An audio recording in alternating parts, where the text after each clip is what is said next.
Ayan, so instead na magla-live tayo, i-video ko na lang. Nagtry ako mag-video kagabi kaso ang dilim ng CR ko. So parang hindi siya maganda.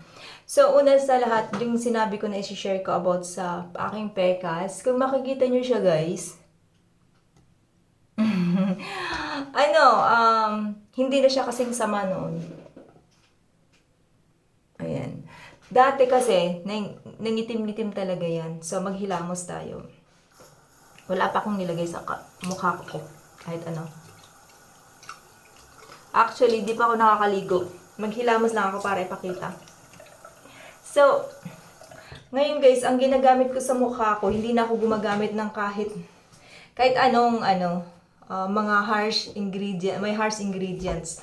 So, ang ginagamit ko pang hugas ng mukha ko is QV for now. Dati kasi ginagamit ko Cetaphil. Kaso nung naubos yung Cetaphil ko, wala akong Cetaphil na mabiling malaki. Gusto ko kasi pag bumili yung malaki para matagal. So, ayan. Anyway, halos parehas lang siya. Actually, mas gusto ko pa tong QV. Sa totoo lang. Kasi, yung Cetaphil, parang wala talaga siyang bula. Minsan parang hindi ako satisfied sa paghugas ng mukha. Pero parang same lang sila na mild. Tapos ito, ayan. Yan. So, yan, yung ginagamit ko. Sa paghuhugas ng mukha, minsan yung iba gusto nila maligamgam. Ako minsan okay lang maligamgam, okay lang hindi. Ayan. So, minsan, nagdadalawa akong hugas. Kasi, minsan sa gabi, naglalagay ako ng Vaseline. So, hindi siya enough na isa lang kasi hindi siya natatanggal. So, since kagabi naglagay ako ng Vaseline, ayan. Kailangan nating tanggalin. Okay?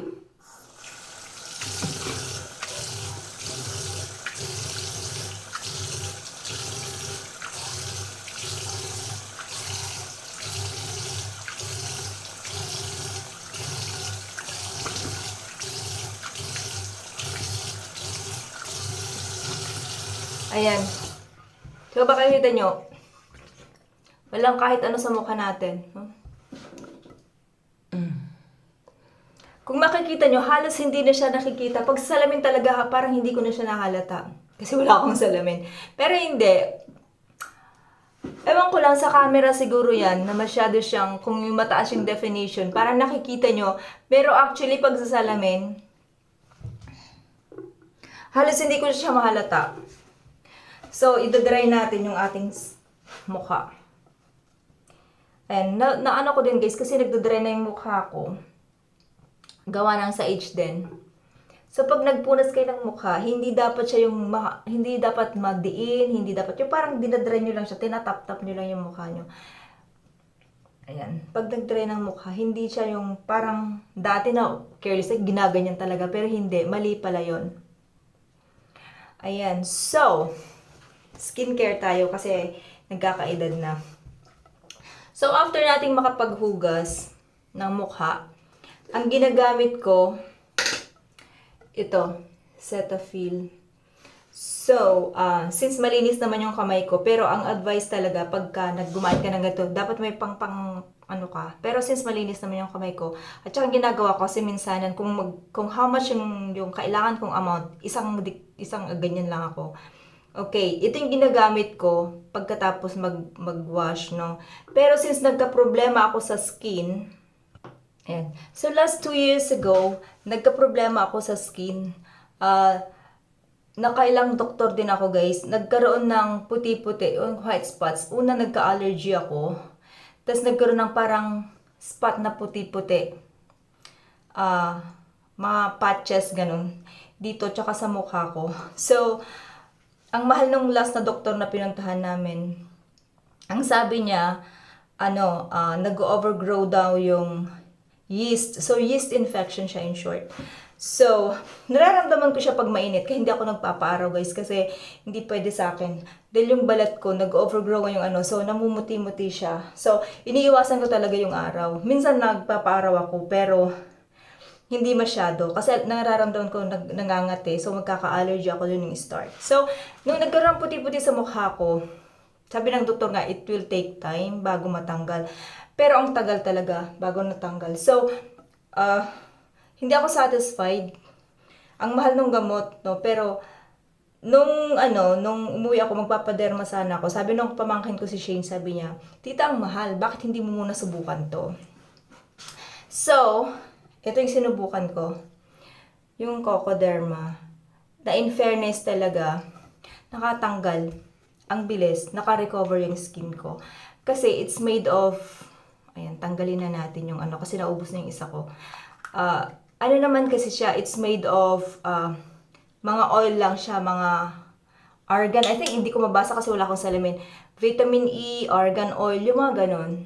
So, dati, pinapahid ko siya dun lang sa may puti-puti kasi nga gamot lang to, pinanggagamot ko lang. And then one day, parang, alam mo yun, nainis ako na, yung part-part, tapos yung Cetaphil, dito sa walang part, sa part na walang puti-puti. And then one day, na parang tinamad ako, ginanyan ko lang siya, pinahid ko lang siya. Yan, buo, na face ko, na cheeks. Kasi yun yung may puti-puti. And then after 4 days, napansin ko, naglighten yung pekas ko. Sabi ko, oh. So, binasa ko ngayon yung ingredients niya. And then I found out, yun nga, puro vitamin E oil, mga ganyan, mga healthy oil. So, kumbaga, so hindi siya actually gamot, sabi ko. Nakakagamot siya, but actually, ang ginagawa niya is parang hini-help niya na mag-repair yung skin. So, ang ginawa ko, nagkaroon ako ng sinubukan ko. In-apply ko ngayon, kasi may pekas ako dati dito. Hindi siya masyadong halata, pero meron siya dito. Hindi na lang talaga siya halata. Ano lang yan kasi sa shadow, pero pagka hindi ko na makikita sa salamin. So, naglalagay ako dyan. Parang even out yung aking skin tone. So, yan yung ginagawa ko. Kahit dito sa arms ko, kasi meron din. Ang ginagamit kong panghugas is Cetaphil or QV. And then, dito sa part naman na to, nakayuko ako kasi para makita ko sa Sa part naman na to, like I said, yung isang gamitan, isang ganyan ko lang para hindi ko na uulitin yung aking kamay. Ayan. So, wala na rin akong, hindi na din ako gumagamit ng, parang ko lang to, hindi na din ako gumagamit ng eye cream. Lahat ito, puro ito nilang gamit ko. Ayan. And then dyan, tama lang, sakto lang. So, yan. So, yan na yung aking, ang aking routine. Tapos na. Yan lang ginagamit ko. And then, sunblock, after a while, nagsa-sunblock ako. Kung makikita nyo, talagang naglighten siya. Kasi kung sa salamin ko lang titignan, kasi minsan ang phone yung definition niya sobrang mataas. Nakikita mo kahit yung hindi mo dapat makita. Pero pag sa salamin, pag tinitingnan ko siyang straight, halos hindi ko na talaga siya makita. Halos hindi ko na siya mahalata. And, ngayon, sa gabi, may ginawa akong video, sa gabi. So, ang ginagawa ko sa gabi naman, after kong malagay nito, so, ang nabasa ko kasi, pag magpapatong-patong ka sa mukha mo, ang pinakauna mong ilagay is yung pinaka-light, pinaka-last talaga yung pinaka-heavy.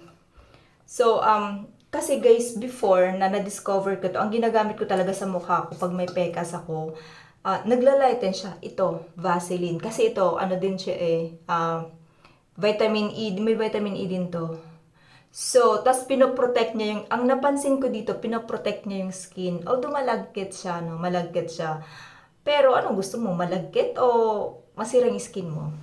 Ganun lang yun. So, ang ginagawa ko dito, since nakita ko na to ng effect nito sa skin ko, bago ko pa to na-discover, nakita ko na to, nakakatanggal talaga siya. Kanya nga lang, bumabalik pag nagpa-araw ka, ganyan.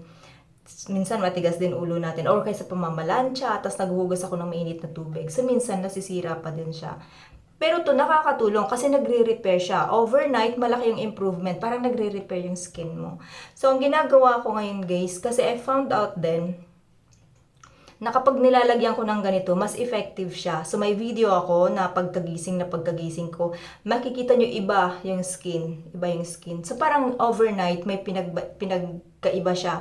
So, pag everyday nyo ginagawa yan, mag-i-improve. Over time, mag-i-improve siya. Katulad ng nangyari sa akin, sa totoo lang, amazed na amazed ako. Dahil akala ko nun yung pekas ko, permanent na eh. Ngayon, magpulbo lang ako.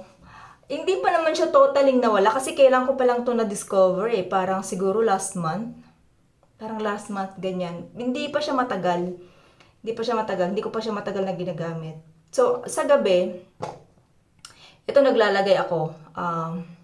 Ayoko sana maglagay kasi hindi ako naglalagay sa araw. Gabi lang. Pero, papakita ko lang kung paano ako maglagay. Para makita nyo. Ang paglalagay ko, kung saan lang yung may pekas ako, konti lang, para hindi siya malagkit. Yan. Konti lang siya. Honestly, yung iba nilalagay nga to sa pilik mata eh. Nilalagay to sa, para matanggal yung crow's feet, yung mga dito, yung mga lines. Dati ginawa ko na rin yan, kaya minsan nalalagkitan ako. So, dito lang sa pekas ko ginagawa. And, nakatulong talaga siya sa akin. Ewan ko, tsaka sa diet na rin siguro, no? Kailangan natin yung diet na kailangan may vitamin C tayo kasi to fight free radicals, yung vitamin E. Nagsusupplement ako ng vitamin E kasi yun yung pinakatingin ko is kailangan ng skin pag tumatanda na. Pero hindi ako araw-araw guys kasi ang mahal, tsaka wala akong ano. So, vitamin E ako parang every other day, every after 2 days, ganyan. Para lang mapagkasya ko yung meron ako dyan. So, yun, yung ating skincare na ano. Pero pinaka-ginagawa ko talaga ngayon, wala na akong masyadong ginagamit sa mukha ko. Pag lumalabas ako, pag Sunday lang naman. Foundation, lipstick, at saka pulbo. Yun lang, pulbo lang ginagamit ko. Hindi ako naglalagay ng ng mga concealer, ganyan. Ewan ko, hindi ako marunong. Tsaka tingin ko lalong pumapangit. So, yun lang. Para mabilis din lumabas mag-makeup. Simple lang. Yun lang ginagawa ko. So, sana mo makatulong, no? Sana makatulong. Isinare ko to guys. Kasi, alam ko maraming may problema dito sa pekas. And ito ay, mura lang siya. Hindi siya mahal. Kumpara sa treatment, no? Ito nabili namin online ay, alam ko 230, syempre plus shipping niya. Alam ko 230 to. So, affordable naman siya kumpara sa ibang gamot. Kasi yung gamot na binigay sa akin, yung lotion na maliit na binigay sa akin, nasa 700, 800 pesos yung tube na maliit na ganyan, na talagang titipirin mo. Eh, kumpara mo naman dito. So, dito na lang ako. Philippine made. O, diba? Nasusuportahan natin yung bansa natin. Clinically, hindi ko to talaga masasabi, no, na kung ano yung effectivity rate nito or whatever. Sa ganong aspect, wala ako sa position para magsabi. Ang sinasabi ko lang is kung ano yung naging epekto nito sa akin na napansin ko. So, yun lang. Now, i-try ninyo kung okay sa inyo, wala namang problema, walang mawawala. Kasi hindi naman talaga siya gamot. Pinanggagamot ko siya, pero actually, mga magagandang oil ang ingredients nito. So, yun lamang po. At yun, habang tumatanda, iniiwasan ko na talaga na maglagay ng mga kung ano-anong chemical sa mukha. Matagal na ako guys na hindi gumagamit ng kung ano-ano sa mukha ko. Puro Cetaphil, tsaka ito lang yung ginagamit kong panghugas. And then yun na lang. Wala akong toner, wala kahit hindi ako naglalagay. In the first place kasi, ayaw na ng mukha ko. Nagiging sensitive yung mukha ko pag naglalagay ako. Kaya yun, simple na lang. Although, mas mahal nga lang yan kasi mahal sila. Pero, okay lang naman kasi mas naging, kumbaga feeling ko nga mas naging bata yung skin ko. Nung hindi na ako gumagamit ng mga facial wash na kung ano-ano. Ito na lang, pang baby. Yun lamang po, maraming salamat. Sana makatulong tayo, no? Please Don't forget to hit like, comment, subscribe, and share if you like this video. And up next, papakita ko yung aking video pagkagising. Bye!